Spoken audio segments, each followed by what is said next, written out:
আমার বাবার রাজ্যে তার ছোট্ট একটি রাজকন্যা ছিল। আর সেই রাজকন্যাটা যখন একটু একটু করে বড় হচ্ছিল, ঠিক তখনই তার বাবা এই দুনিয়ার মায়া ত্যাগ করে তাকে রেখে চলে যায় আজীবনের জন্য। আজকে থেকে ঠিক 13 বছর আগে আমি আমার বাবাকে হারিয়েছি। আমার শ্রেষ্ঠ সম্পদ আমার বাবা। বাবারা নাকি মেয়েদেরকে অনেক বেশি আদর করে, কিন্তু আমি তো সেই ছোট্টবেলা থেকে বাবার আদর থেকে বঞ্চিত। আমার না খুব ইচ্ছা করে আমি যদি একটা বার আমার বাবাকে বাবা বলে ডাক দিতে পারতাম, আমার বুকের ভিতরটা একদমই শান্ত হয়ে যেত। আচ্ছা বাবা, তোমার মেয়ের কথা কি তোমার মনে পড়ে? তোমার না খুব ইচ্ছে ছিল তুমি তোমার মেয়েকে অনেক বড় করে অনুষ্ঠান করে বিয়ে দিবা। আমার না ছোটবেলা একটা অভ্যাস ছিল কি, উন্না দিয়ে খেলতাম, উন্না দিয়ে শাড়ি পরতাম, উন্না দিয়ে মাথায় কাপড় দিতাম। আর আমার এটা সবসময় অভ্যাস ছিল, আমি মাথায় কাপড় দিয়ে রাখতাম। তো আমি যদি মাথায় কাপড় দিতাম, আমার আব্বা বলতো, তখন একদমই ছোট ছিলাম, আমার আব্বা বলতো আমার মেয়ে বড় হলে অনেক বড় করে অনুষ্ঠান করে বিয়ে দিব। আমার তখন কথাগুলো না একদম কানে বাজে। আর আমি যদি কোনো কারণে আমার আব্বার সাথে রাগ করতাম, আমার আব্বা তো আমাকে অনেক অনেক বেশি আদর করতো।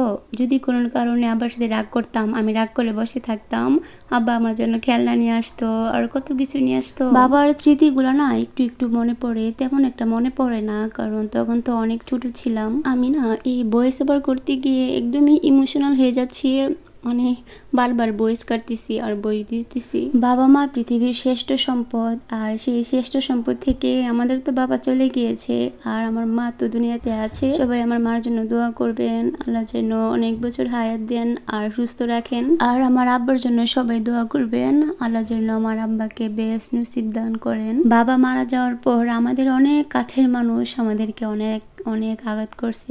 বাবা মারা গেলে না বোঝা যায় যে কাছের আপন মানুষও যে কতটা শত্রু হয়। আমার আম্মা আমাদের জন্য জীবনে অনেক অনেক কিছু স্যাক্রিফাইস করছে। আল্লাহ ছাড় দেন কিন্তু ছেড়ে দেন না, সবাইকে সবার কর্মফল ভোগ করতে হবে। আর এই পৃথিবীটা কিন্তু বেশি দিনের না, আমরা সবাই কিন্তু এই দুনিয়ার মেহমান, একদিন না একদিন আমাদের সবারই মৃত্যুবরণ করতে হবে। কিন্তু এই দুনিয়ার মানুষে কয়জনে বুঝে, সবাই তো শুধু একজনের সম্পদ আরেকজনের ভোগ করে খাওয়ার জন্য উঠে পড়ে লেগে গিয়েছে। সবশেষে একটা কথাই বলবো, যাদের বাবা মা এই দুনিয়াতে আছেন তারা সময় থাকতে বাবা মার সেবা করুন। যদি কেউ বাবা বলে বা আব্বা বলে ডাক দেয় না, আমার ভিতরে না এমন একটা কষ্ট অনুভব হয় যে আল্লাহ, আমি যদি আমার আব্বাকে একটা বার আব্বা বলে ডাক দিতে পারতাম। আমাদের শেষ সম্পদ আমার আব্বার এই ছবিটা, আমার আব্বা মারা যাওয়ার কয়েকদিন আগে এই ছবিটা তুলেছিল একটা কারণে। বাবাকে নিয়ে কথা বলে না বুকের ভিতরে যত কষ্ট আছে সারাদিন বলে শেষ করা যাবে না।